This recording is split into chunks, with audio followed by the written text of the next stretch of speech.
देखिए भैया, आज मैं आप सभी को प्रश्नावली 11.1 की दूसरी सवाल बताने जा रहा हूँ। आप सभी लोग देखिए, सवाल दिया गया है, थोड़ा सवाल देख लेते हैं।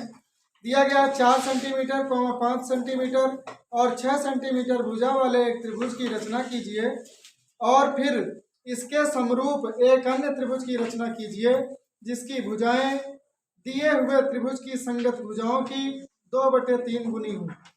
देखिए, आप सभी लोग ध्यान से देखिए, इसमें हमको एक त्रिभुज बनाना है जो दिया गया है 4 सेंटीमीटर, 5 सेंटीमीटर और 6 सेंटीमीटर। तो हम लोग करते हैं, इसमें सबसे पहला काम 5 सेंटीमीटर की एक रेखा खींचते हैं।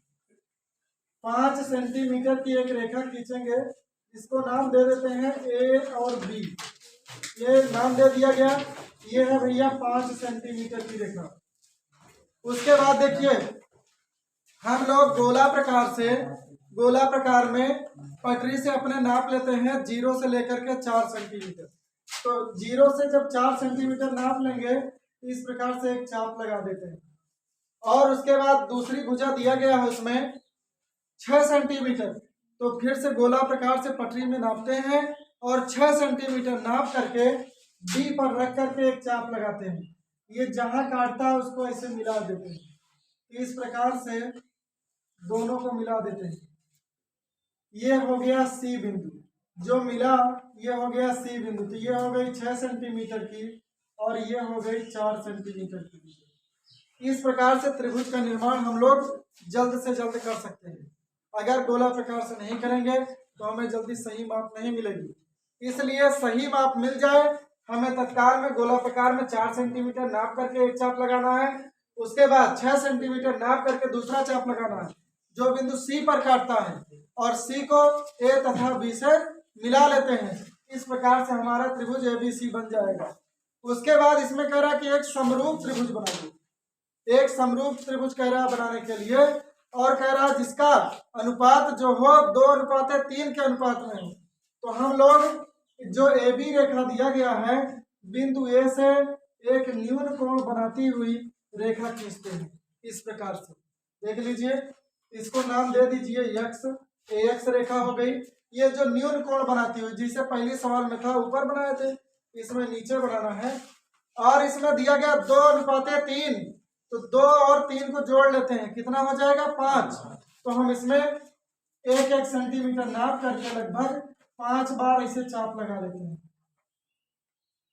इस प्रकार से सबकी दूरी समान होनी चाहिए, यह ध्यान रखना। इसको A1 मान लेना, A2, A3, A4, A5, इस प्रकार से ऐसे।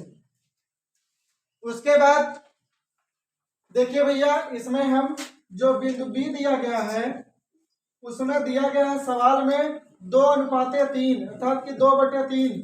तो बी को हम 3 से मिला लेते हैं। पटरी से हम रख करके सीधा बी से इसको A3 को बी से मिला लेंगे, क्योंकि ये तीसरा है। 2/3 दिया गया है ना, उसमें 2/3 दिया गया है, इसलिए बी को हम 3 से मिला लेंगे। उसके बाद अब कह रहा है कि 2:3 के भाग में, तो जो 2 अगर छोटा रहता है, सुन लीजिए, यही ध्यान देना है आपको। त्रिभुज बनाने के बाद, न्यून कोण ऐसे बनाने के बाद, जो नीचे वाला दिया गया है जिसे 3 दिया गया है, तो A3 से हम बी को मिलाएंगे। और अगर 2 ऊपर दिया गया है तो हमको इसके अंदर त्रिभुज बनाना है, जो एक समरूप त्रिभुज बनाना है। मतलब समरूप का मतलब सेम उसी आकार का, तो हमको अंदर बनाना है। अगर यही बड़ा रहेगा, जैसे अगली सवाल में दिया गया 7/5, तो हम इसको आगे बढ़ा करके तब बनाते हैं। ठीक, ऊपर वाला देखते हैं, अगर अंश छोटा है तो अंदर बनाते हैं, अंश बड़ा है तो बाहर बनाते हैं। उसको हम अगले सवाल में बताएंगे।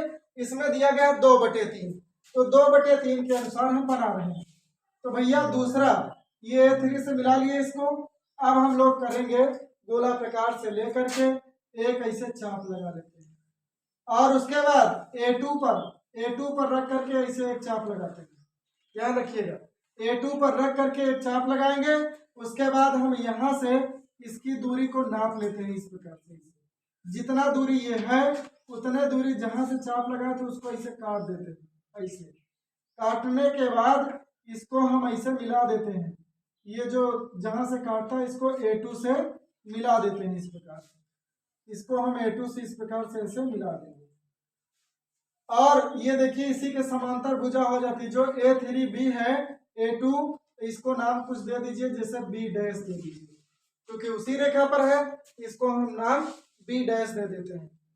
सेम इसी प्रकार से जैसे इसको हमने बनाया उसी प्रकार से हम इसमें भी करते हैं। क्योंकि अब हमको इधर समरूप त्रिभुज बनाना है, तो यहाँ पर रख करके एक चाप लगाते हैं, उसी प्रकार से B पर रख करके एक चाप लगाएंगे इसे, फिर हम इसकी दूरी नाप लेते हैं कितनी है, उतनी दूरी B पर से रख करके काट देते हैं। जहां से ये काटता है इसको हम इस प्रकार से ऐसे मिला देते हैं। तो इस प्रकार से इसको हम लिख लेंगे C डैश, इसको B डैश, इसको C डैश। तो इस प्रकार से ये हमारा AB डैश C डैश एक समरूप त्रिभुज बन जाता है। किसका समरूप? ABC का, ABC का AB डैश C डैश एक समरूप त्रिभुज बन जाता है। ये आपका चित्र बन गया। सेम इसी प्रकार से बनाना है। अब आपको रचना कैसे लिखनी है वो मैं बता रहा हूँ। आप सभी लोग सबसे पहले काम लिखेंगे रचना। रचना लिखने के बाद जैसे जैसे हमने बनाया है आपको उसी प्रकार से बनाना है और लिखते चलना है। देखिए लिखेंगे सर्वप्रथम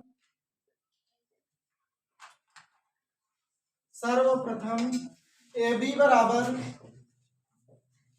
5 सेंटीमीटर की, AB बराबर 5 सेंटीमीटर की एक रेखा खींचा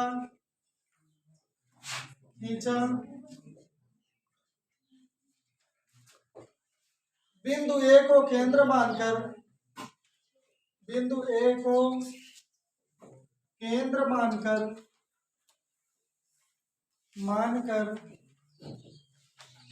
बिंदु A को केंद्र मानकर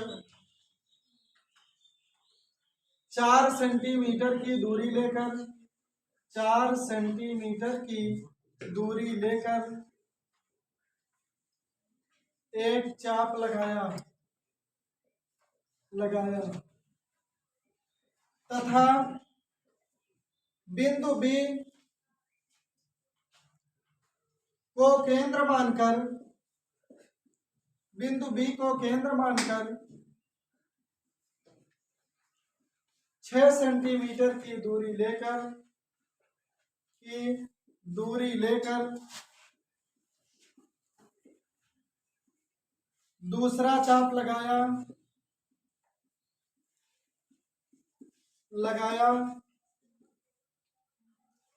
जो बिंदु C पर काटता है, बिंदु C पर काटता है। बिंदु C को A तथा B से मिलाया। इस प्रकार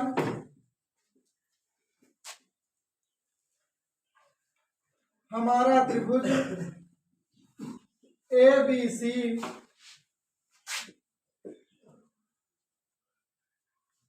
बन गया।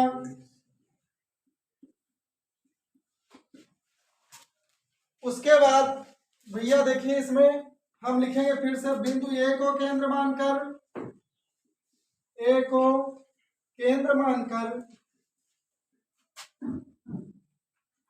न्यून कोण बनाती हुई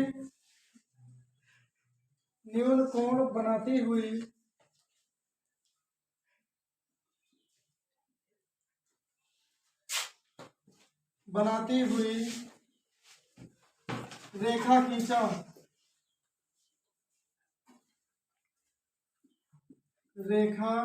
खींचा जो AX है।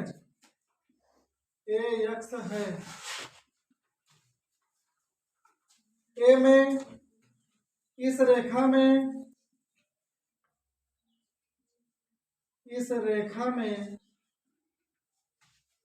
A1, A2, A3, A4, A5 चाप लगाया,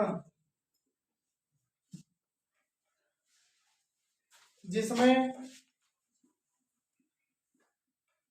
A3 को B से, A3 को B से तथा A2 को B डैश से मिलाया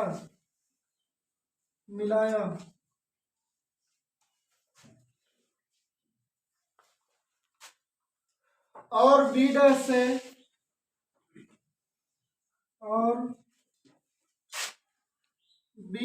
से AC रेखा पर एक समांतर रेखा खींचा,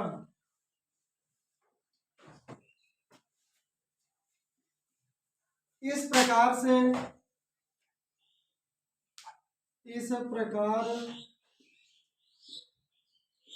से त्रिभुज AB'C' हमें प्राप्त हुआ। लास्ट में लिखेंगे भैया एक लाइन, अतः त्रिभुज AB'C' भी अभीष्ट त्रिभुज है। तो त्रिभुज है, इतना लिखना है आपको रचना में, इस प्रकार से। ठीक भैया, आप सभी लोग ध्यान से देख लीजिए। रचना मैंने लिखा, जैसे रचना लिखा है उसी प्रकार से आपको बनाना है, आपका त्रिभुज कंप्लीट हो जाएगा। ठीक, धन्यवाद।